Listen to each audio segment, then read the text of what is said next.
حکم اهانت به مراجع شیعه از دیدگاه آخوند قزوینی.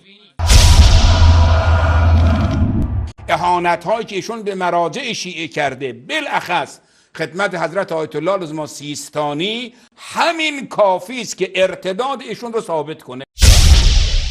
همین کافی است که ارتداد ایشون رو ثابت کنه.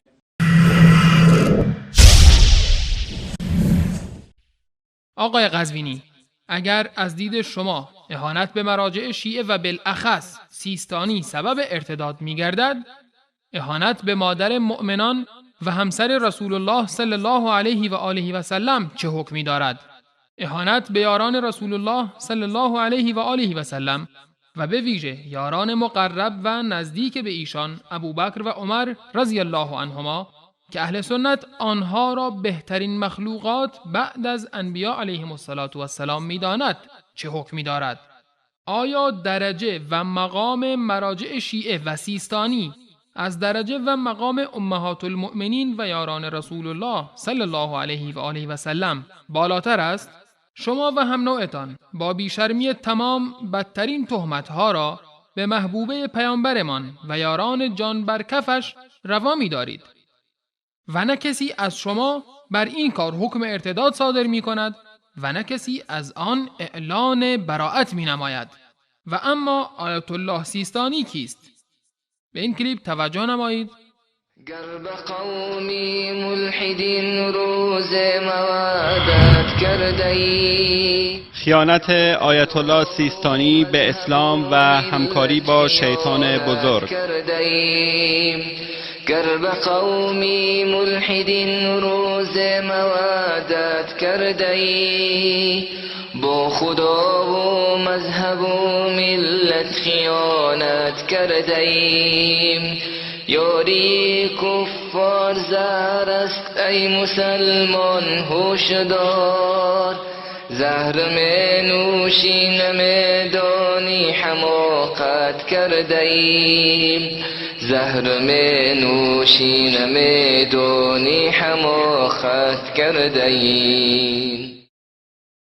وزیر دفاع اسبق آمریکا دونالد رامسفلد خاطرات خود را تحت عنوان معروف و غیر معروف به نشر رساند.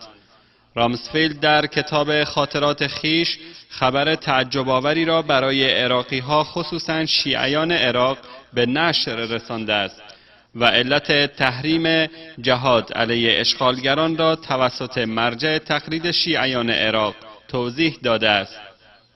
وی میگوید برای سیستانی 2 میلیون دلار پرداختیم تا عراق را به ما تسلیم کند و جنگ علیه ما را تحریم نماید.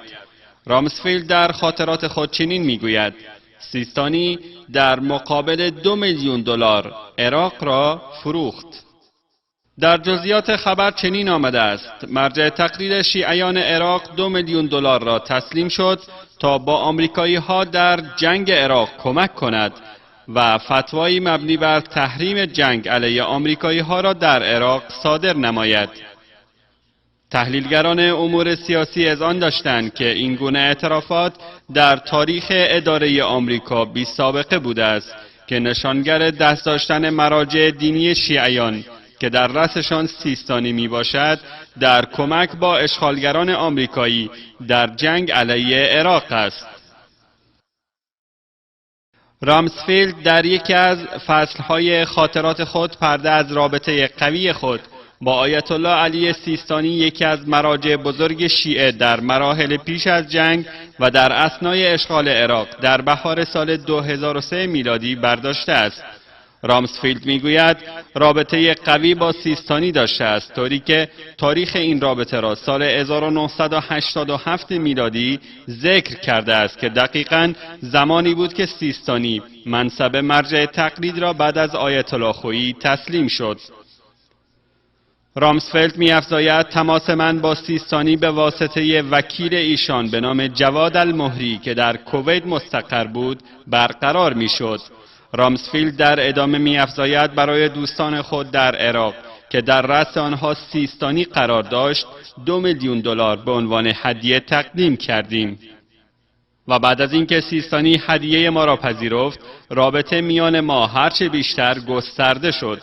علاوه بر این، هنگامی که بوش از پذیرفتن هدیه توسط سیستانی خبردار شد، برای تداوم روابط با آقای سیستانی دفتری را به نام دفتر رابطه با سیستانی در سازمان اطلاعات آمریکا CIA تأسیس کرد و ریاست این دفتر را یک تن از ژنرال‌های بازنشسته نیروی دریایی آمریکا به نام ژنرال سایموند بلندی به عهده گرفت و این دفتر با جدیت تمام کار کرد و از نتایج به دست آمده فعالیت‌های این دفتر اصدار فتوا از جانب آیت الله سیستانی بود که از شیعیان خاصتا مقلدین خود درخواست نموده بود تا نیروهای آمریکایی که در آن هنگام در مرز کویت با عراق رسیده بودند را مورد حمله قرار ندهند. اهانت‌هایی که ایشون به مراجع شیعه کرده، بالاخص خدمت حضرت آیت الله لزما سیستانی، همین کافی است که ارتداد ایشون رو ثابت کنه.